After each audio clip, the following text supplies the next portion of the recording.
ಯಾವುದೇ ರೀತಿಯಾದಂತಹ tasting powder ಆಗಲಿ ಹಾಗೆ ಸಾಸ್ಗಳನ್ನ ಬಳಸದೆ ಮನೇಲೇ ಹೇಗೆ ಹೆಲ್ತಿಯಾಗಿ ಹಾಗೆ ಟೇಸ್ಟಿಯಾಗಿ ನೂಡಲ್ಸ್ ಮಾಡೋದು ಅಂತ ಈ ವಿಡಿಯೋದಲ್ಲಿ ನೋಡೋಣ.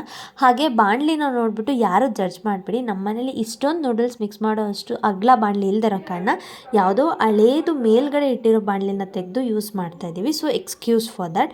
ಫಸ್ಟ್ ಆಫ್ ಆಲ್ ನೂಡಲ್ಸ್ನ ಹೇಗೆ ಮಾಡೋದು ಅಂತಂದರೆ, ಫಸ್ಟ್ ಒಂದು ದೊಡ್ಡ ಪಾತ್ರೆಗೆ ನೀರು ಹಾಕಿ ಉಪ್ಪಾಕಿ ನೀರು ಕುದಿ ಬಂದ ಮೇಲೆ ನೂಡಲ್ಸ್ನ ಹಾಕಿ ಬೇಯಿಸ್ಬೇಕು. ಕುದಿ ಬರೋಕ್ಕೂ ಮುಂಚೆ ಹಾಕಿಬಿಡಿ, ಇಲ್ಲಾಂದರೆ ಫುಲ್ ನೂಡಲ್ಸ್ ಅಂಟಾಗುತ್ತೆ.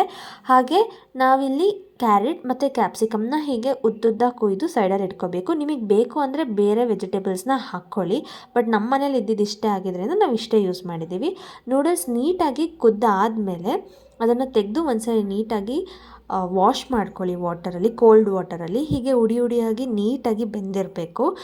ಸೊ ನೀವು ಕುದಿಯೋ ನೀರಿಗೆ ನೂಡಲ್ಸ್ ಹಾಕೋದನ್ನ ಮರಿಬೇಡಿ. ಹಾಗೆ ಇಲ್ಲಿ ಒಂದು ಪೇಸ್ಟ್ನ ಮಾಡ್ಕೊಳ್ಳೋಣ. ಒಂದು ಟೊಮೊಟೊ ಹಾಗೆ ಶುಂಠಿ ಬೆಳ್ಳುಳ್ಳಿ ಹಾಕ್ಕೊಂಡು ನೀಟಾಗಿ ಒಂದು ಪೇಸ್ಟ್ ಮಾಡಿ ಎತ್ತಿಟ್ಕೊಳ್ಳಿ. ಹಾಗೆ ಈರುಳ್ಳಿನೂ ಕೂಡ ಸಣ್ಣದಾಗಿ ಕುಯ್ಕೊಳ್ಳಿ, ಹೀಗೆ ಉದ್ದುದ್ದಾಗಿ. ಒಗ್ಗರಣೆಗೆ ಬೇಕಾಗುತ್ತೆ. ಸೊ ಒಂದು ಬಾಣಲಿಗೆ ಎಣ್ಣೆ ಹಾಕ್ಕೊಂಡು ಈರುಳ್ಳಿ ಫುಲ್ ಫ್ರೈ ಆಗೋ ತನಕ, ಗೋಲ್ಡನ್ ಬ್ರೌನ್ ಆಗಿ ಫ್ರೈ ಆಗೋ ತನಕ ನೀಟಾಗಿ ರೋಸ್ಟ್ ಮಾಡ್ಕೊಳ್ಳಿ. ಅದಾದಮೇಲೆ ನಾವೇನು ಕಟ್ ಮಾಡಿ ಇಟ್ಕೊಂಡಿದ್ದೀವಿ ಅಲ್ವಾ ಕ್ಯಾರೆಟ್ ಮತ್ತು ಕ್ಯಾಪ್ಸಿಕಮ್ನ, ಇದಕ್ಕೆ ಹಾಕ್ಕೊಂಡು ನೀಟಾಗಿ ಫ್ರೈ ಮಾಡ್ಕೊಳ್ಳಿ. ನಿಮಗೆ ಬೇಕು ಅಂದರೆ ಬೇರೆ ವೆಜಿಟೇಬಲ್ಸ್ನ ಹಾಕ್ಕೋಬೋದು, ಲೈಕ್ ಬೀನ್ಸ್ ಆಗಲಿ, ಬೇರೆ ಯಾವುದಾದ್ರೂ ನಿಮಗೆ ಯಾವ್ದು ಟೇಸ್ಟಿಗೆ ಬೇಕು ಅನಿಸುತ್ತೆ ನೀವು ಅದನ್ನು ಹಾಕ್ಕೊಂಡು ಫ್ರೈ ಮಾಡ್ಕೊಳ್ಳಿ. ಹಾಗೆ ಸ್ವಲ್ಪ ಉಪ್ಪನ್ನ ಕೂಡ ಹಾಕ್ಕೊಂಡು ಫ್ರೈ ಮಾಡ್ಕೊಳ್ಳಿ. ಉಪ್ಪು ಹಾಕೋದ್ರಿಂದ ಬೇಗ ಬೇಯುತ್ತೆ ಕೂಡ. ಹಾಗೆ ತೀರಾ ಜಾಸ್ತಿ ಕೂಡ ನೀವು ವೆಜಿಟೇಬಲ್ನ ಫ್ರೈ ಮಾಡೋಕ್ಕೆ ಹೋಗ್ಬಿಡಿ. ವೆಜಿಟೇಬಲ್ ಹೀಗೆ ಕ್ರಿಸ್ಪಿಯಾಗಿ ಸಿಕ್ಕಿದ್ರೇ ಚೆನ್ನಾಗಿರುತ್ತೆ ನೂಡಲ್ಸಲ್ಲಿ. ಆಮೇಲೆ ಏನು ನೀವು ಪೇಸ್ಟ್ ಮಾಡಿ ಇಟ್ಕೊಂಡಿರ್ತೀರಲ್ವ ಟೊಮೆಟೊ ಮತ್ತು ಶುಂಠಿ ಬೆಳ್ಳುಳ್ಳಿ ಪೇಸ್ಟ್ನ, ಅದನ್ನು ಹಾಕಿ ನೀಟಾಗಿ ಹೀಗೆ ಸ್ವಲ್ಪ ಸ್ಟರ್ ಮಾಡಿಕೊಂಡು ಅದರ ಹಸಿ ವಾಸನೆ ಹೋದ್ಮೇಲೆ ಅದೇ ಜಾರಲ್ಲಿರೋ ನೀರಿಗೆ ಹಾಕಿ ಸ್ವಲ್ಪ ಹೊತ್ತು ಸ್ಟರ್ ಮಾಡಿ. ಅದಾದಮೇಲೆ ಸ್ಪೈಸಸ್ನ ಹಾಕೋಣ. ಖಾರ ಪುಡಿ ಮತ್ತು ಅರಿಶಿನ ಪುಡಿ ಹಾಗೆ ಸ್ವಲ್ಪ ಗರಂ ಮಸಾಲ, ಸ್ವಲ್ಪ ಚಿಕನ್ ಮಸಾಲ ಹಾಕ್ಕೊಂಡು ನೀಟಾಗಿ ಅದನ್ನು ಸ್ಟರ್ ಮಾಡಿ ಬೇಯೋದಕ್ಕೆ ಬಿಡಿ. ಮತ್ತೆ ಹೇಳ್ತಾ ಇದ್ದೀನಿ, ವೆಜಿಟೇಬಲ್ಸ್ನ ಫುಲ್ ಫ್ರೈ ಮಾಡ್ಕೋಬೇಡಿ, ಯಾಕಂದರೆ ಅದು ನಮಗೆ ಕ್ರಿಸ್ಪಿಯಾಗಿ ಸಿಕ್ಕಿದ್ರೇ ಟೇಸ್ಟ್ ಗೊತ್ತಾಗೋದು. ಫುಲ್ ಫ್ರೈ ಆಗೋದ್ರೆ ಯಾವುದೋ ಪಲ್ಯದ ಜೊತೆ ತಿಂತಾಯಿದ್ದೀವಿ ಅನಿಸ್ಬಿಡುತ್ತೆ.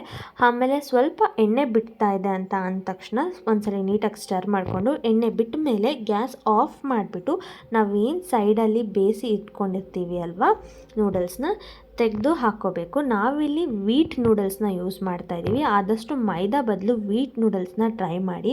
ಸೊ ಅದಾದಮೇಲೆ ನೀಟಾಗಿ ಸ್ಟರ್ ಮಾಡ್ಕೋಬೇಕು. ಎಲ್ಲ ಮಸಾಲೆನೂ ಅದಕ್ಕೆ ಅಂಟಬೇಕು, ಆ ಥರ ನೀಟಾಗಿ ಸ್ಟರ್ ಮಾಡ್ಕೊಳ್ಳಿ. ಅದಾದಮೇಲೆ ಸ್ವಲ್ಪ ಟೇಸ್ಟ್ ಮಾಡಿ ನೋಡಿ, ಯಾಕಂದರೆ ನೀವು ಉಪ್ಪನ್ನ ಬೇಯಿಸೋಕ್ಕೂ ಕೂಡ ಹಾಕಿರ್ತೀರ, ಅದಾದಮೇಲೆ ವೆಜಿಟೇಬಲ್ಸ್ನ ಫ್ರೈ ಮಾಡೋಕ್ಕೂ ಸ್ವಲ್ಪ ಹಾಕಿರ್ತೀರ.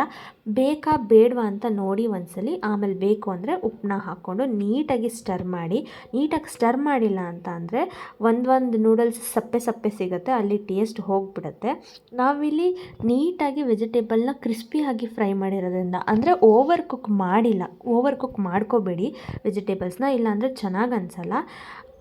ನೀಟಾಗಿ ಸ್ಟರ್ ಮಾಡಿ ನೀವು ಅದನ್ನು ಇಟ್ಕೊಂಡ್ರೆ ಆರಾಮಾಗಿ ಮನೇಲೇ ಹೆಲ್ತಿ ಆ್ಯಂಡ್ ರುಚಿಯಾಗಿ ಮಾಡಿರೋ ಅಂತಹ ನೂಡಲ್ಸ್ ರೆಡಿ ಆಗುತ್ತೆ. ನಿಮಗೇನಾದರೂ ಈ ರೆಸಿಪಿ ಇಷ್ಟ ಆಗಿದರೆ ಪ್ಲೀಸ್ ಲೈಕ್ ಮಾಡಿ, ಶೇರ್ ಮಾಡಿ, ಸಬ್ಸ್ಕ್ರೈಬ್ ಮಾಡಿ. Thank you.